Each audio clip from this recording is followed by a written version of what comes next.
Now we've got the EPA. They've got a problem with grease dripping from your burgers on your backyard barbecue. When it drips onto hot coals, it emits something into the air. The EPA doesn't like it. We asked, and you had a lot to say about this. And here, start off with Alice. Crazy. Next, they will want to limit emissions from cooking on a stove. They've already made stoves and fridges more expensive due to laws passed on, restrictions. Ron says this. Welcome to the future for Big Brother. Not content with listening to us and monitoring us, they have now thrown a wet blanket over the backyard barbecue. Here is Liz Harrington with the Washington Free Beacon. Liz, you've looked into this, and it seems to me that the EPA is focused on this minuscule little problem here.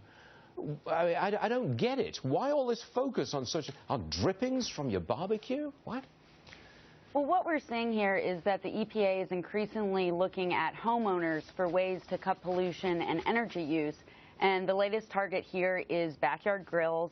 This came from a $15,000 grant, and they're trying to change the way that these grills are made. They want you to use a tray to catch the drippings because they think this is a global problem, as they mentioned in the grant. They think they can fix this, and they're really concerned about your backyard grill. So then, now they're going to tell us how we should have a backyard grill designed so that the grease does not drip onto the coals, have a special new pan. I mean, I don't know where they're going with this. I'm just astonished that they would pick on such an arcane and small area.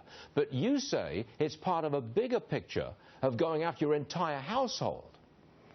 Yeah, absolutely. I think there's definitely a possibility you could see this in regulation. The EPA, every week, they're going after, there's an ever-expanding list of products that are targeted for efficiency standards. And, you know, you've seen it with lawnmowers, air conditioners, wood-burning stoves, ceiling fans. And I would not be surprised if backyard grills are the latest here that they try to change, you know, the industry and change how they make, which is very costly to the economy. You see millions of dollars with manufacturers having to spend to change the way their products, you know, how much energy they use. I'm with you, Liz. I mean, these are extraordinary rules that they're going to impose on whole industries, but there's nothing we can do about it.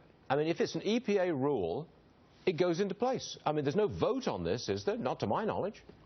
No, and that's what you see with these bureaucracies. When they get to a certain size, they have reign to really get into every aspect of life. There was another grant recently that is trying to get hotels to monitor how long their guests are spending in the shower to cut back on water consumption. What? This is another example of, you know, they want every hotel to apply this and say, hey, your 8-minute shower is too long. So I think what you're seeing is when an agency is this big, they can, you know, issue grants, regulations. They have a lot of ideas out there, and it, you know, can change, you know, every little aspect of your life. Tom, we've gotten to the point where the bureaucrats, the regulators feel as if this justifies their existence somehow. But I'll tell you, we're all environmentalists to the point we all want clean air, clean water. Of course. But this is the kind of thing that I think makes it harder for true environmentalism because of the fact we push back against intrusion into our freedoms. And freedom will uplift the economy. The more they central plan the economy, the more it gets stuck mired in what we're in. Exactly. Liz, if I object to these new rules and regulations, which I find very intrusive, Liz, they're going to say I'm a climate change denier and that there's something wrong with me because I don't understand the threat of climate change. That's what they're going to say, isn't it? Sure, and as we see, there's every little aspect. They're thinking about climate change, whether it's the grill or the hotel shower or the ceiling fan. I mean, they have all these avenues where they can change these things, and like you said, you don't really have a choice. They regulate these things, and the industry has to comply and change the way they make their products. It might make your, you know, ceiling fan or refrigerator more expensive, but there's nothing really you can do about it. And I want my incandescent light bulbs back, please. All right, Liz, thank you very much indeed. I think you brought to light a very important story. I'd like to hear more on this one. Liz Harrington, everyone, Washington Free Beacon. Thank you very much, Liz. Thank you. Thanks.